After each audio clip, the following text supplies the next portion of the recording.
So here we are at PRI 2025, and we've got a great booth. We've got 50 feet of space from front to back, and the Duster is on display. We have a few engines on display, and we have the Ready Run. But in 2026, there's a new Ready Run coming. Yep. We're going to do a heavy hauler version of the Ready Run with the Screamer Turbo, and there's first small step upgrade. I can't remember what BD calls it for injectors. That's also got EO numbers tied to it. So the Screamer Turbo has an EO number, and so do these injectors. So for those that don't know what a Ready Run is, I mean, it is essentially our long block and the heavy hauler, but a few steps further down the line. Correct. It's meant to give somebody a complete package. So fuel system, CP3 pump, turbocharger, exhaust manifold, BD's killer grid heater solution. It's a more complete package for the shop or the end user to be able to have everything that they need new, so they they don't have issues Yeah. down the line. And they can alleviate some of the guesswork of what is the part that I need that matches this year or this model, or are my injectors matched to my bowl design, or things like that. It Correct. kind of takes out some of that guesswork and allows you to drop it straight in and be ready to run. Yep. Yeah. One-stop shop, and it just takes a lot of that simplicity out of everything. It makes it a lot more simple for the shop or the installers. And I'm really excited about it because I believe that I think that is the thing that people are really after, right? They want that first step up in performance. They want to make that move, but Yep. they maybe don't know how to get there. They don't know what parts combinations will get them there. And by offering it in a package with a warranty that's good up to 700 horsepower, and you have the ability to make some of that horsepower right out of the box, I think it's going to be really attractive to a lot of people, and people who want to get into doing diesel things, or Yeah. maybe don't have experience in it. Yeah. Yeah, it's good up to 700 horsepower with proper tuning. We can always melt something down with improper tuning, but yeah, with the right combination, it's good for 700 horsepower. And yeah, it just gives somebody a one-stop shop and one source of communication. So if there's ever problems down the road or issues down the road, you can get a hold of us, and we can help get the whole thing serviced. It's not someone pointing at injectors or pointing at turbos. Right. stuff Point to like this that. company, point to that company. Yep. Yep.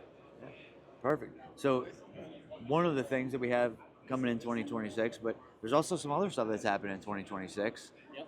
in the performance world. What do we got going on there? We are able to get our high performance department put together, so we've been struggling to keep up with the high performance customers and service the high performance customers for a while. It has become a difficult part in the shop because they take so much extra effort and time, and they upset the normal production schedules. For instance, if a racer goes down and they need their stuff fixed quickly, it's really hard to schedule that stuff through the shop when they need to get back up and running as quick as possible. So we're putting together a high performance department to be able to service those customers better. We can expand on that and continue to push everything forward better that way, and be able to give the customer that focused attention that they've been needing. And I think it's important because it may be exactly and entirely contradictory of what maybe the general public believes.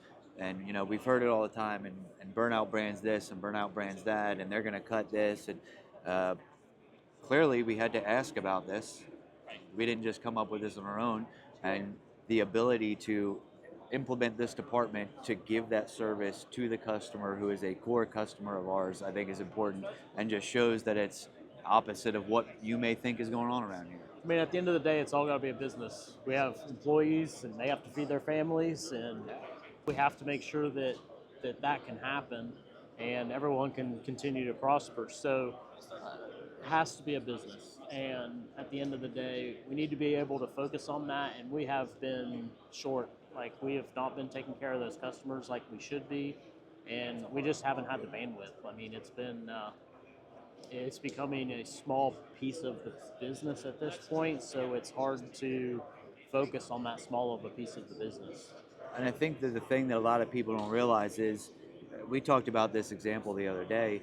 Whatever it's been, 32ish, 3ish years ago. When I started, it was 4 engines a week. coming out of the shop floor, and now we're at 12 engines looking to scale to 15. So we've tripled our output, and it's because it's a growing business like any other business in the world that has challenges when you try to grow and you have more people on the team and more processes to implement. So I think that's a big part too that maybe we don't mention enough is like it has nothing to do with what you think it does. It's more to do with the fact that the business is growing, we're selling more than we ever have, we're servicing way more customers than we ever have. And you know any business would struggle with that. Correct. So, Yeah. Yeah, it's actually very nice to have support with that. yeah. For me to do that on my own and try to learn all the stuff that I need to learn, it's a lot.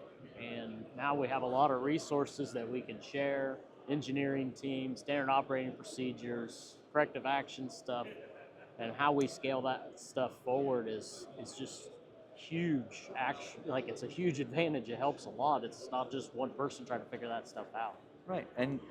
But oddly enough, it still is you trying to figure this stuff out, but now with help of resources. Right, So now it's, that's- it's not that Drew's out of it. No, you're still, this is what you're doing every day, trying to figure it out. Yeah, if anything, I think I work more than I did. Funny how that works, ain't it? Yeah, I mean, yeah, that's what my wife was saying the other day. She's like, man, you leave the house at 4 o'clock in the morning and you're rarely home before 7 or 8 o'clock at night. And used to see you more. And it's like, well, yeah, it's been busy. Like I said, I think it's important that we do talk about these things, that we do put it out, and there's no reason we can't be public knowledge, about this. This is Yeah, it's been a challenge. I mean, for sure. And that's like, we need to be able to take care of those people. And it's been how we navigate it. And it's not easy because it's specialized skill sets. It's hard to get the right team put together to get that done. Like, it's not as easy as it seems. They'll be working tight with me. We've got a lot of stuff freed up for me to where got more of me backfilled to where I can help with that team and teach that team and mentor that team and get more knowledge out of my head so they can move forward better without even asking me questions on stuff. So, and I think that's an important part of it too, is that when we talk about that department specifically, oh, we'll just hire the people, get the team going. No, they need to be the right people. yeah, I mean, we've been trying to hire and figure out how to put that team together since April. Like, backfill people that we have existing that are going to go into that department, but someone has to do their job now. Yeah. So we have to get people hired to do that job now, and that it's just and trained and up to speed. it can't happen overnight. It's just crazy how slow it moves, unfortunately. It's important for the people to know that it's not because of a lack of effort or a lack of trying or a lack of care that these things are consistently happening.